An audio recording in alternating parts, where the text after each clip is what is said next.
देखिए, हम सब इस बात को अच्छी तरह से जानते हैं कि अगर म्यूचुअल फंड में अच्छा खासा पैसे गेन करना है, अच्छा खासा प्रॉफिट कमाना है, तो हमें स्मॉल कैप कैटेगरी के फंड में आना पड़ेगा।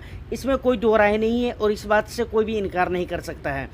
ये एक अलग बात है कि स्मॉल कैप में अच्छे खासे रिटर्न्स मिलते हैं, वहाँ पर अच्छे खासे रिस्क भी होते हैं साथ में, तो ये एक अलग चीज़ हो गई। लेकिन स्मॉल कैप में ही कुछ फंड ऐसे हैं जिनका नाम लेते ही जिनकी बात आती है तो उन पे इन्वेस्टर्स का बहुत ज़्यादा बिलीव नज़र आता है, बहुत ज़्यादा भरोसा नज़र आता है। और ऐसे ही फंड में से एक है क्वांट स्मॉल कैप फंड। देखिए, क्वांट स्मॉल कैप फंड के बारे में इस वीडियो में हम क्यों बात कर रहे हैं, इसके रीज़न भी मैं आपको बताऊंगा।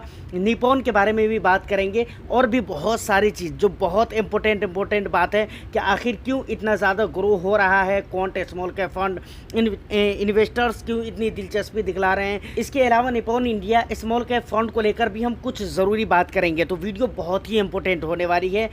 वीडियो को एक लाइक कर दीजिए, शेयर कर दीजिए। चैनल को अगर अभी तक सब्सक्राइब नहीं किया है तो चैनल को भी ज़रूर सब्सक्राइब कर लीजिए। देखिए, सबसे पहले मैं आपको ये बता देता हूँ कि आज की ये वीडियो मैं क्यों बना रहा हूँ। क्वांट के बारे में और भी कई सारे वीडियोज़ मैं बना चुका हूँ इससे पहले, लेकिन आज की जो वीडियो है क्वांट के एक अवसर, एक मौके पर मैं इस वीडियो को बना रहा हूँ।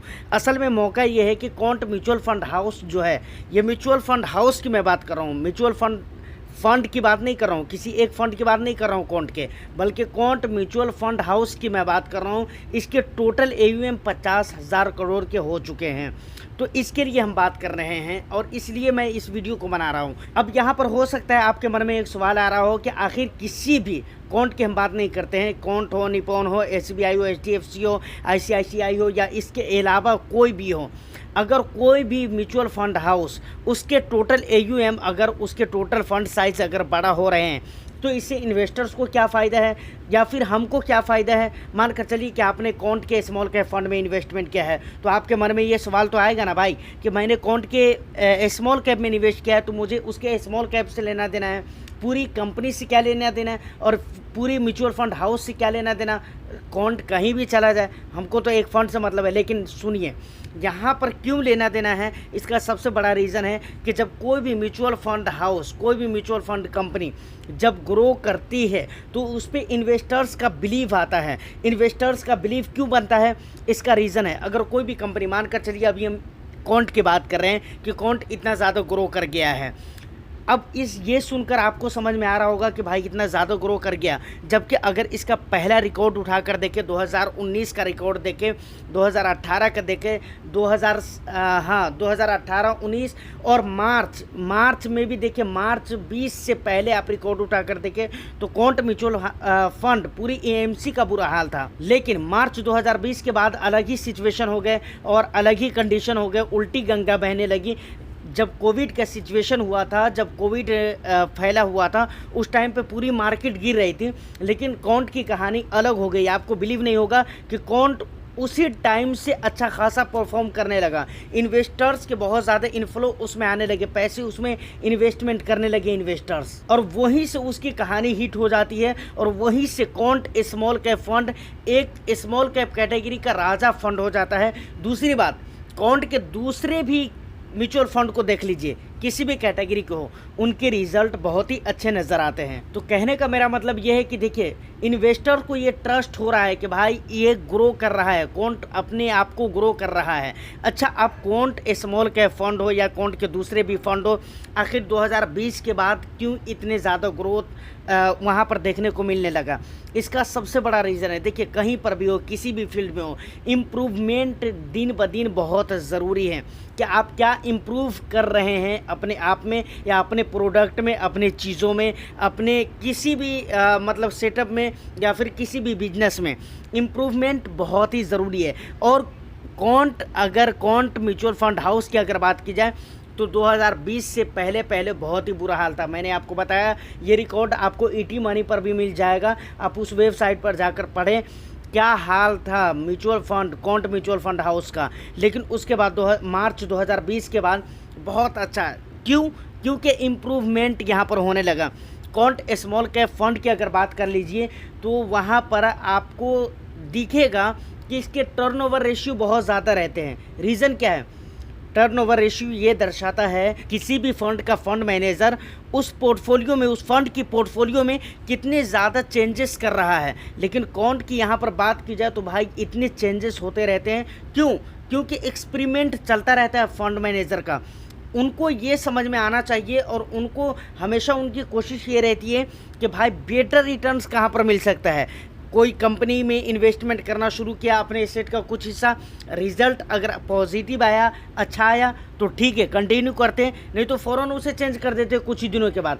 ये चीज़ आपको कॉन्ट में देखने को मिलेगा, इसीलिए उसके टर्नओवर रेशियो बहुत ही ज़्यादा आपको देखने को मिलते हैं। दूसरी बात, एक बात है जिसको लेकर कॉन्ट से बहुत ज़्यादा कुछ लोग जो है कहते हैं कि भाई ये कॉन्ट की कमज़ोरी है, लेकिन वो क्या है मैं आपको बताता हूँ। रिस्क, कि कॉन्ट स्मॉल कैप फंड में रिस्क बहुत ही ज़्यादा है, क्योंकि वहाँ पर बहुत ही ज़्यादा मतलब रिस्क लिया गया होता है फंड मैनेजर के द्वारा बेस्ट रिटर्न्स गेन करने के लिए। लेकिन आपको अगर मैं सच्चाई बताऊं तो कॉन्ट स्मॉल कैप की कामयाबी का एक राज ये भी है कि वो बहुत हिसाब किताब से रिस्क लेता है और अपनी जगह वो साबित कदम भी रहता है, मतलब बेस्ट रिटर्न्स भी गेन करके देता है। और यही रीज़न है कि जब इसके शार्प रेशियो को आप देखेंगे तो वहाँ पर ये पता चलता है कि भाई पॉजिटिव नज़र आ रहे हैं Sharpe ratio. Can't mutual fund के शार्प रेशियो आप देख लीजिए, पॉजिटिव में नज़र आ रहा है। मैं 16 जनवरी की बात कर रहा हूँ, 15 जनवरी को मैं ये रिकॉर्ड देखा हूँ, आप देख लीजिए, चेक कर सकते हैं। शार्प रेशियो जाकर आप देखिए, मनी कंट्रोल के वेबसाइट पे देखिए, ईडी मनी के वेबसाइट पर देखिए या उसके ऑफिशियल वेबसाइट पर जाकर देखिए, वहाँ पर शार्प रेशियो आपको पॉजिटिव में नज़र आएगा। क्यों? रीज़न क्या है? शार्प रेशियो ये दर्शाता है कि कोई भी फंड कितना रिस्क एडजस्टेड रिटर्न्स देता है, मतलब कितना रिस्क को मैनेज करते हुए बेस्ट रिटर्न्स दे रहा है, ये पॉजिटिव में नज़र आ रहा है। कमाल की बात है भाई। तो यकीनन यहाँ पर कह सकते हैं कि फ़ंड मैनेजर की बड़ी मेहनत है और यकीनन फ़ंड मैनेजर अपने आप में बहुत मतलब कह सकते हैं कि तजर्बाकार है, एक्सपीरियंस उनके अच्छे हैं। अब देखिए लास्ट में एक सवाल है, कभी कभार मन में ये बात आती होगी या फिर आ सकता है कि भाई कॉन्ट के टोटल AUM मतलब पूरे AMC का AUM 50,000 करोड़ हो चुका है, लेकिन वहीं पर निपॉन इंडिया स्मॉल कैप की बात की जाए तो निपॉन इंडिया पूरे म्यूचुअल फंड हाउस की बात नहीं कीजिए, सिर्फ उसके एक fund small cap Nippon India small cap का अगर फंड साइज़ देखा जाए तो 43,000 है। 15 जनवरी 2024 के हिसाब से आप देखें या फिर आप चेक कर लीजिए, ग्रो एप्लीकेशन पे मैंने चेक किया है, वहाँ पर 43,000 करोड़ है। अब सोच कर देखिए, पूरी AMC का फंड साइज़ 50,000 करोड़ और यहाँ पर निपॉन इंडिया की स्मॉल कैप की अगर बात की जाए तो सिर्फ एक फंड का साइज़ हो चुका है 43,000 करोड़। तो आप सोच कर देखें। अब ये बात आती है, सवाल ये आता है कि क्या दोनों फंड हम अपनी पोर्टफोलियो में रख सकते हैं या नहीं रख सकते हैं। अगर ओवरलैपिंग के हिसाब से देखा जाए तो बिल्कुल कोई दिक्कत नहीं है, मैंने इसको भी चेक किया है, मैंने पहले चेक कर लिया तब मैं आपको इन्फॉर्म कर रहा हूँ कि ओवरलैपिंग के हिसाब से अगर देखें तो दोनों फंड में बिल्कुल ही ओवरलैप नहीं है, 7-8% का ओवरलैप है, जो कि स्मॉल कैप कैटेगरी में कुछ ज़्यादा नहीं है, ज़्यादा नहीं कह सकते हैं क्योंकि यहाँ पर ऑलरेडी बहुत सारी कंपनीज़ होती हैं, तो ऐसे भी स्मॉल कैप में कम ओवरलैप पाया जाता है क्योंकि यहाँ पर बहुत सारी कंपनीज़ हैं। लेकिन वहीं पर लार्ज कैप देख लीजिए, वहाँ पर बहुत ज़्यादा कंपनीज़ नहीं है, मिड कैप में बहुत ज़्यादा कंपनीज़ नहीं है, लेकिन स्मॉल कैप में बहुत ज़्यादा कंपनीज़ हैं, इसीलिए ओवरलैपिंग होने के चांसेस बहुत ही कम रहते हैं। तो इस हिसाब से क्लियर हो गया ओवरलैपिंग के हिसाब से। अब अगर रिस्क के हिसाब से बात किया जाए तो देखिए आजकल एक स्टाइल हो गया है, बहुत सारा फंड स्मॉल कैप कैटेगरी का बहुत सारा फंड इन्वेस्टर्स अपनी पोर्टफोलियो में रखते हैं। तो मैं यहाँ पर ये कहूँगा कि भाई आप 5-6 जो उठा कर जो है ना 5-6-7 आप स्मॉल कैप भरे रहते हैं ना, 3 स्मॉल कैप कम कर दीजिए और निपॉन इंडिया को रख लीजिए और कॉन्ट को रख लीजिए। सर अगर आप ये चाह रहे हैं कि मेरी पोर्टफोलियो में दोनों रहना चाहिए, निपॉन इंडिया भी रहना चाहिए और कॉन्ट भी रहना चाहिए, तो बिल्कुल आप इन दोनों को रख लीजिए, दूसरा कोई 1-2 फंड को हटा दीजिए अपनी पोर्टफोलियो से, लेकिन रख सकते हो। ओवरलैपिंग के हिसाब से कोई ऐसा इशू नहीं है। लेकिन इससे भी ज़्यादा इम्पोर्टेंट ये है कि क्या इतने ज़्यादा स्मॉल कैप या फिर ये दोनों स्मॉल कैप एक साथ आपको अपनी पोर्टफोलियो में रखना, क्या ये आपके रिस्क प्रोफाइल अलाउ करते हैं, अगर करते हैं तो ठीक है, नहीं करते हैं तो फिर मत रखिए। अब फिर यहाँ पर भी एक बहुत बड़ा सवाल ये आता है कि निप्पॉन इंडिया स्मॉल कैप का फंड साइज़ बहुत बड़ा हो गया है, तो क्या अब वो ग्रो नहीं करेगा, या फिर जिस भी म्यूचुअल फंड का फंड साइज़ अगर बड़ा हो जाता है तो उसके ग्रोथ के चांसेस कम हो जाते हैं। तो ये सारी कहाँ तक हकीकत है, ये सारी बातें क्या सच में निप्पॉन इंडिया के ग्रोथ अब कम हो जाएंगे, वहाँ पर पैसे अब उतने नहीं बन पाएंगे जितने पास्ट में बन गए? तो देखिए, इसमें मैं नहीं समझता हूँ बहुत हद तक ये सच्चाई है, क्योंकि निप्पॉन इंडिया एक फ़ंड का साइज़ बड़ा हो रहा है और उसकी पोर्टफोलियो में लॉजिकली अगर सोचने की कोशिश करें तो आपको पता चलेगा कि उसकी पोर्टफोलियो में बहुत सारी कंपनीज़ हैं, हर कंपनीज में थोड़ा थोड़ा करके इन्वेस्टमेंट किया गया है।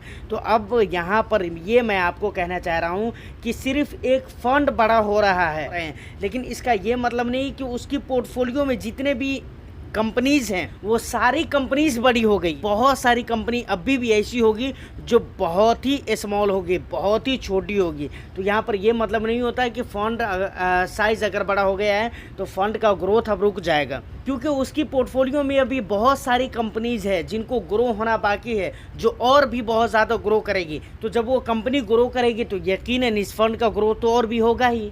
तो उम्मीद करता हूँ कि वीडियो आपको अच्छी लगी हो। वीडियो अगर अच्छी लगी है तो वीडियो को एक लाइक कर दीजिए, शेयर कर दीजिए।